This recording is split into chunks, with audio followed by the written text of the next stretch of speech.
Ella es la doctora Idalia Cura. Ella es Idalia Cura Esquivel, muchos de nosotros también la conocemos, es pediatra, gastroenteróloga, hepatóloga, es profesor de pediatría en el Hospital Universitario de la Universidad Autónoma de Nuevo León, miembro del Cuerpo Académico Consolidado de Hepatología, y el día de hoy nos trae una charla muy interesante acerca de las enfermedades en los niños. Doctora Idalia, por favor, adelante con su presentación. Buen día. El tema del que vamos a hablar en los siguientes minutos tiene relación con las enfermedades hepáticas que afectan al niño.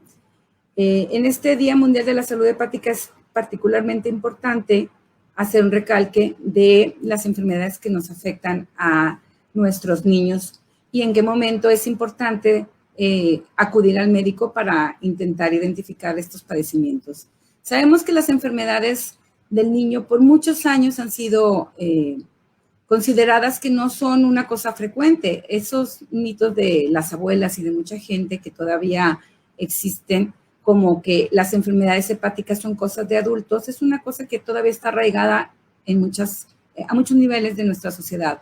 Sin embargo, hay que saber que el niño, a diferencia del adulto, se puede enfermar de más de 50 enfermedades que pueden condicionar la aparición de cirrosis y la aparición de complicaciones que al final van a dar las mismas manifestaciones que en el adulto.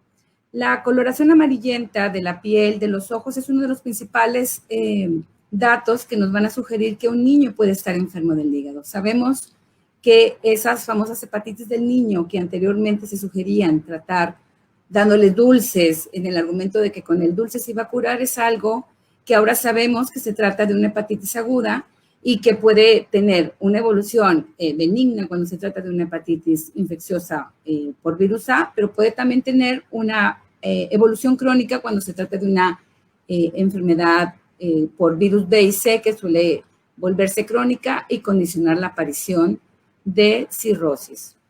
Las enfermedades hepáticas en los niños se van a manifestar de un modo similar al del adulto, pero con un inicio a diferentes momentos. Esto es, dependiendo de la enfermedad que va a afectar al niño, la manifestación inicial va a aparecer en etapas tempranas de la vida o en la edad en el momento en el que el niño adquiera la infección. Esto implica que como la mayor parte de las enfermedades del adulto son cuestión de temporalidad, una vez que el agente causal está haciendo daño, por ejemplo, lo que mencionábamos hace un rato en la plática del doctor Zúñiga con respecto a la ingesta de alcohol, aunque se sabe que el 60% de nuestros niños inician en un primer contacto con alcohol en la adolescencia, sabemos que los daños por el alcohol se van a manifestar hasta la edad adulta o después de un periodo de tiempo largo de tener una ingesta alta de alcohol que produce un daño en el hígado. En ese contexto, estas enfermedades pues suelen ser insidiosas y con un tiempo de evolución relativamente diferente a lo que ocurre en nuestros niños. Una de las cosas que pueden condicionar enfermedad hepática en la edad pediátrica son las infecciones y a diferencia del adulto, las infecciones del niño suelen ser cosas un poquito más evidentes. Sabemos que nuestros niños se pueden enfermar de más de 50 enfermedades que afectan el hígado, pero no todas van a dar un problema crónico que condicione la aparición de una cirrosis.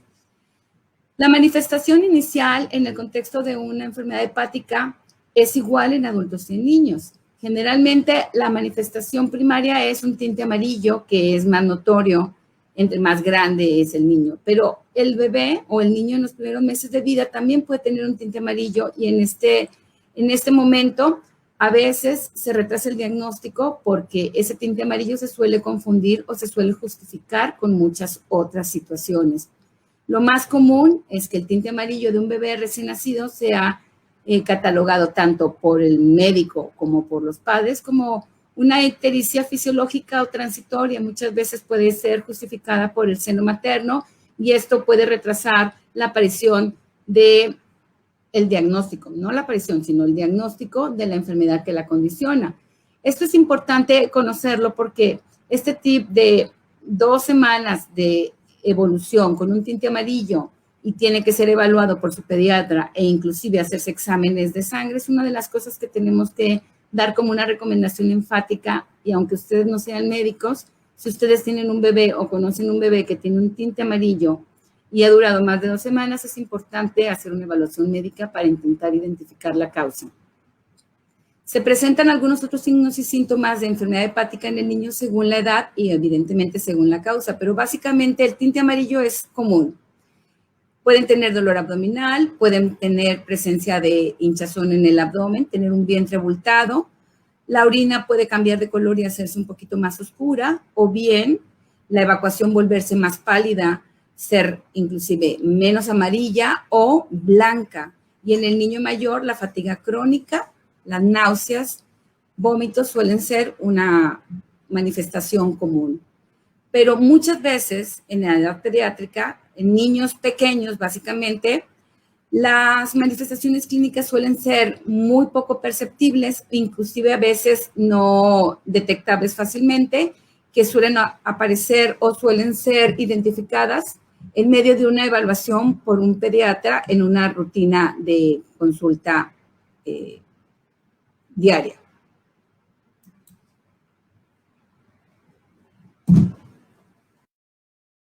A nuestros niños, ¿cuáles son las causas más comunes que producen daño en el hígado en la edad pediátrica? Las causas tienen que ver con múltiples situaciones. Más de 50 enfermedades pueden producir cirrosis. De las más comunes son las que tienen que ver con malformaciones de la vía biliar, es decir, conductos que no se forman y que impiden que la bilis salga del hígado y por lo tanto la daña. Enfermedades agudas como las infecciones que suelen acabarse el hígado de un modo rápido y necesitar con urgencia un trasplante en los primeros días posterior a la infección, y algunas otras enfermedades menos frecuentemente como los tumores. La atresia de vías biliares con mucho es la enfermedad más común en la etapa de recién nacido y se caracteriza por un tinte ictérico que ustedes pueden notar desde los primeros días de vida, acompañado de evacuaciones que se despintan, lo cual es muy importante siempre revisar en los bebés. Otras causas son las hepatitis B y C, que a diferencia del adulto, estas enfermedades suelen transmitirse de un modo particular. Anteriormente se consideraba que solo eran enfermedades de adulto, porque el mecanismo de transmisión que tiene que ver con las transfusiones, con el contacto sexual, pues era básicamente exclusivo del adolescente y del adulto. Ahora se sabe que no, también la hepatitis B y C puede afectar a los niños pequeños y en este caso se transmite a través de la madre en el momento del parto o en el nacimiento del bebé. Otras situaciones que ocurren tienen que ver con la obesidad. La obesidad es la pandemia del siglo pasado y sabemos que, al igual que en el adulto, la grasa que daña el hígado suele dar problema desde las etapas incipientes de la vida. Es decir, un niño gordito que permanece gordito durante los primeros años suele tener problemas de inflamación asociada con el depósito de grasa a nivel del hígado y dar al final una cirrosis, como en el adulto. La diferencia es que este problema puede empezar desde la niñez y perpetuarse a lo largo de la vida del niño, dando problemas a nivel de múltiples órganos, de los cuales el hígado se puede dañar igual que en el adulto, provocando una cirrosis o inclusive la aparición de cáncer en el hígado. Los niños también pueden desarrollar cirrosis, claro que sí, asociado con las enfermedades que mencionábamos. El fin último de una enfermedad en el hígado que daña de modo crónico y permanente puede producir hígados cirróticos. Este es un hígado de una niña trasplantada en una fase terminal de enfermedad de atresia de vías biliares, y ese de abajo fue el hígado que alguien donó y que fue un hígado completo. Si ven la diferencia es muy obvia. Entonces, ¿se puede hacer trasplante en los niños? Claro que sí. Los niños también son personitas que pueden recibir órganos. En México se trasplantan múltiples órganos: hígado, riñón, pulmones, hueso. Hay más de 70 centros en los cuales se hace este tipo de cirugía amplia. Sin embargo, solo un 2 a un 5% de ellos pueden hacer trasplantes en cantidad, me refiero a cantidad más de 10. Esto es debido a que los órganos a trasplantarse son reducidos, es decir, la donación en nuestro país no es una cosa que nos caracterice. Y hay que ser muy claros en el hecho de que, aunque hay muchos centros, no todos van a trasplantar porque los órganos no abundan. La supervivencia de un órgano trasplantado es similar a la que se describe en otros países, es decir, los órganos que han trasplantado, por ejemplo, en nuestro hospital universitario, tienen una supervivencia igual que la que se describe en otros lugares. 85% de estos pacientes trasplantados sobreviven bien al año y hasta un 75% a los 5 años. La niña más jovencita que trasplantamos en los últimos 15 años, ahorita ya tiene 23 años y se trasplantó a los 12 años y está muy bien de salud. Eso implica que el niño también puede sobrevivir y llevar una vida normal. Sabemos que aunque la donación de órganos no es justamente lo que más abunde y lo que más nos caracterice, tenemos que hacer conciencia que cuando nosotros donamos un hígado, particularmente hablando de los niños que están en una lista de espera, ese hígado puede servirnos para 2 personas, es decir, un lóbulo se dona para un adulto y un pedazo un poquito más pequeño para un niño, y con un hígado que donemos podemos salvar a 2 personas que en fecha próxima terminarán su vida por una enfermedad hepática crónica. Finalmente, quiero hacer énfasis en esta parte. La atresia de vías biliares es la causa más común de cirrosis en el niño, en la edad pediátrica. Se diagnostica en los primeros meses de vida. Sin embargo, aunque hablemos del diagnóstico, no es una cosa sencilla. Hay que ser muy observadores de los niños pequeños, porque el tinte ictérico es algo que a veces pasa desapercibido. Y hay que saber que en la Cartilla Nacional de Vacunación, en la parte posterior hay una página donde viene una escala colorimétrica de el color de la evacuación para intentar hacer un diagnóstico precoz, es decir, una evacuación despintada o menos amarilla que entre en el rango de lo anormal, siempre se tiene que revisar, es decir, llevar al niño al pediatra y ver ante la sospecha de una posible atresia de vías biliares los estudios que se necesitan para corroborar.